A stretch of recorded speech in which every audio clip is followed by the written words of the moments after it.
And now, it's time for another Dice Tower review with Tom Vasel. Hey folks, I'm Tom Vasel, and today we're taking a look at The Thing, Infection at Outpost 31.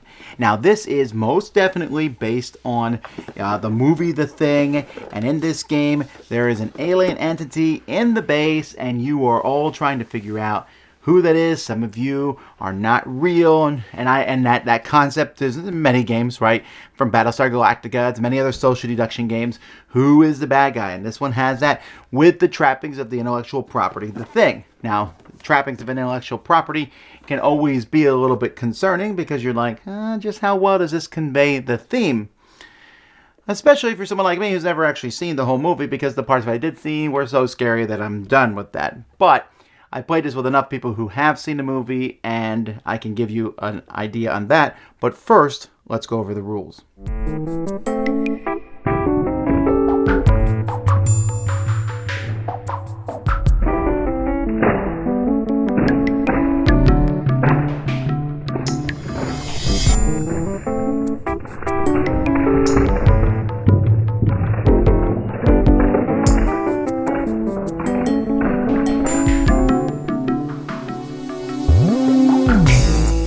At the beginning of the game, each player is going to be choosing a character, and there are three types of characters. There's ops, maintenance, and scientist, and so you need at least one of every type. When it's your turn to pick a character, you're going to pick from the biggest pile left. So if there's multiple piles of the same color, then you can pick which character you're going to be.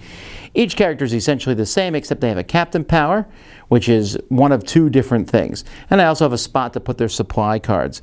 Players are going to start with some supply cards in their hand.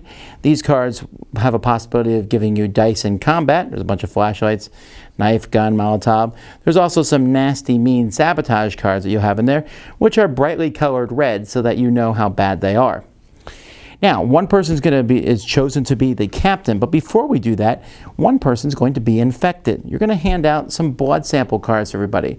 You're going to shuffle these and hand them out. Most people are going to be getting human cards, but at least one person at the beginning of the game will be an imitation card. The rulebook actually tells you how many to hand out per number of players at the beginning of the game, and then at different rounds of the game, more of these cards might show up and be handed to another player. So the imitation is trying to make everybody lose, or they're trying to get off this outpost in the helicopter at the end of the game. One person's chosen to be the captain. They have a gun, and on their turn, the captain is going to draw the top mission log. Now sometimes this mission log will have something happen, and then you discard it and draw an actual mission log. But here's an actual one here, and at the bottom of the card, some of these setups aren't used with every number of players, but this means you need to make a team of 4 to 5 players, and it must have one of each type, as opposed to this one, which is a 3-player team and only needs to have one of the maintenance people. So the captain is going to form this team. It's their decision. They form them. They're also going to pick a room to go to in whatever sector you are. So at the beginning of the game, you're going to be in Sector 1, and as the game goes by, you'll go to Sector 2 and then Sector 3. When you go to Sector 1, you pick the room, and everybody, and by the way, the game comes with miniatures that you're sending, will go to that, and then you have to accomplish whatever the mission says on it. So this first one here, you're going to have everyone is going to turn in a card, and you need 2 of them to have exactly +2 value. You'll pass. Here you need to shuffle and then reveal a random card. If it has at least a +1 dice value, you pass. So here, everyone throws a card into the mix. Everyone gives one card face down to the captain. The captain shuffles them so he doesn't know who gave what card. The captain then looks if there's any sabotage cards, they happen. So in this one, the investigation or battle automatically fails. But let's pretend that did not happen, and we drew these. The captain then has the choice of discarding one without anyone seeing what it is and replacing it. Then the captain sees if you pass. So here it says reveal all cards. If at least 2 of exactly +2 dice value, you pass. We don't, so we fail. And every time there is a failure, we're going to move 1 higher on the track up here. So this track is going to be moving, and this is going to affect the end of the game. So we have to be careful when moving on that track. You don't want to fail a mission. If you pass the mission, you will instead reveal a token in the room. So we reveal the token here. It's rope. And the captain gets the rope. There's a rope card. This card can be used to skip a captain and tie them up basically so they can't go. And so there's different things you might find. Here, everyone discards a card, and every once in a while you'll run into a thing. Here's thing 1. Actually, I think the first one was I think the dog was the first one. All right, so when you fight the thing, the captain is going to have to fight the thing and beat the thing. So up here, it shows you what you need to do to destroy the thing at each level. So the first one, the captain has 3 rolls where he needs to get 3 of a kind. Everyone's going to give the captain a card again, which will hopefully give the captain some dice. So here, maybe someone gave the captain an axe. The Petri dish isn't going to help at all, while the gun will give you 3 dice. So the captain might have, let's say, for example, 6 dice. So then he rolls the dice, and he's trying to get 3 of a kind. He decides to keep the 2 3s and the 2 1s, and he has 3 rolls, and that's a failure. So failure, the thing would escape and run to another room, and you'd have to catch it. However, if you do eventually catch the thing, you would put the thing here, and you get a rope, then you can go to Sector 2. And then there's a chance we'll draw some more blood sample cards, so there's a chance someone else will become an imitation. And then in Sector 2, you need to fight and defeat the thing twice, thing 2, and find a dynamite. And in the third one, you need to fight the thing 3 twice and find the flamethrower. So this is all problematic. Now, not every mission is going to be about just revealing cards with different values. Sometimes you need to have a knife. Sometimes you need to have a gun. Sometimes you need to have a Petri dish. So there's going to be different things that are here. But you'll notice that some of these also make the power go out or the smoke go out. When that happens, you're going to put smoke in a room, or you'll maybe say that the room's power is out. You'll put that there. If the room's power is out, you can't go to that room unless someone has a flashlight. If there's smoke, you need to go in there with a fire extinguisher. If you don't, the smoke turns into fire. And then if you still don't do anything about it, that room is destroyed.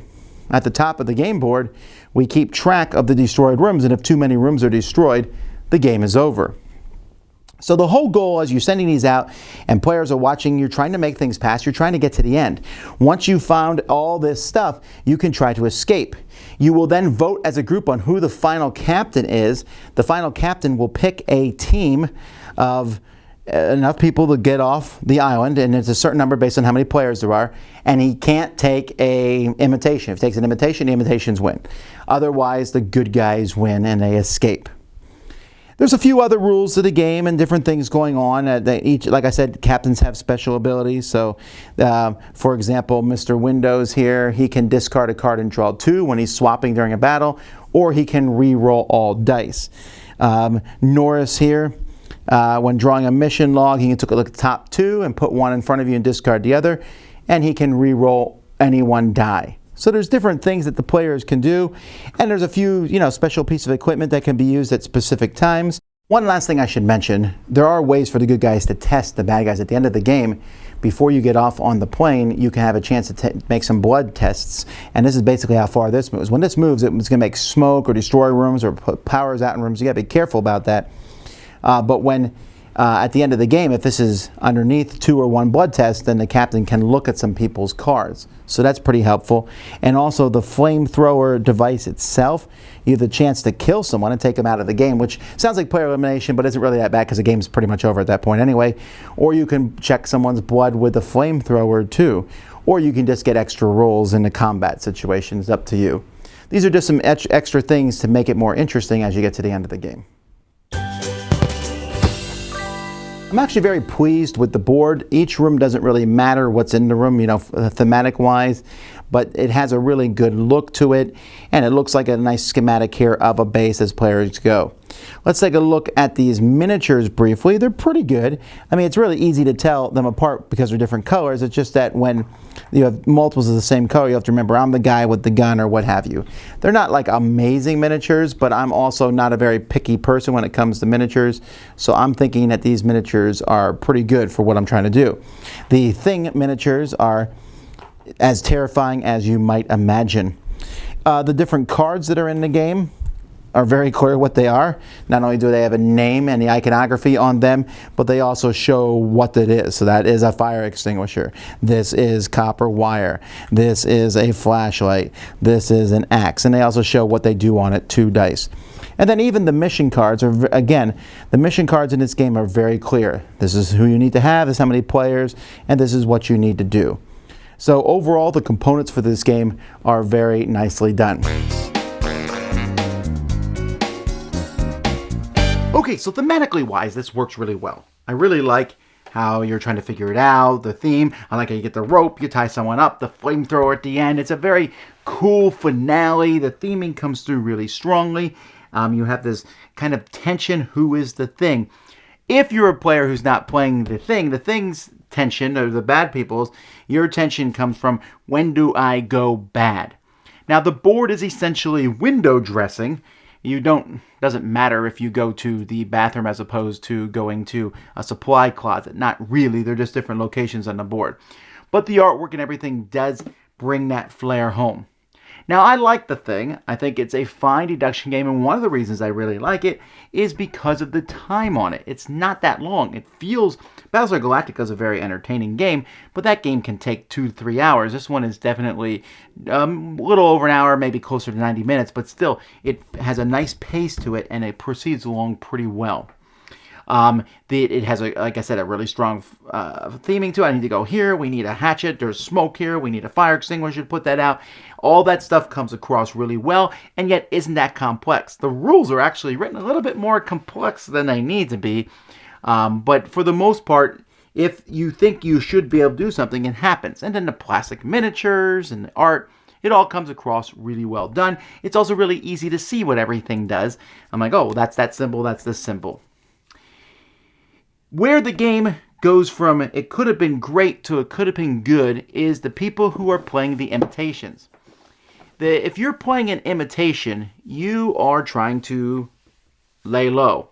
And in this game, you essentially, unless I'm missing something completely here, have to play it straight for a good chunk of the game. Because if you are found out that you are an imitation, for any reason someone finds out that you're an imitation, players can cut you out of the game. They can not take you along on missions. They can tie you up with the rope. And unless you're the captain, and then you're really, you're just going to have a hard time. You're going to just flunk missions in general. And you have a plethora of cards. Every time when you play cards, you're going to fill your hand up with cards. If you don't go on a mission, you can discard one and draw one.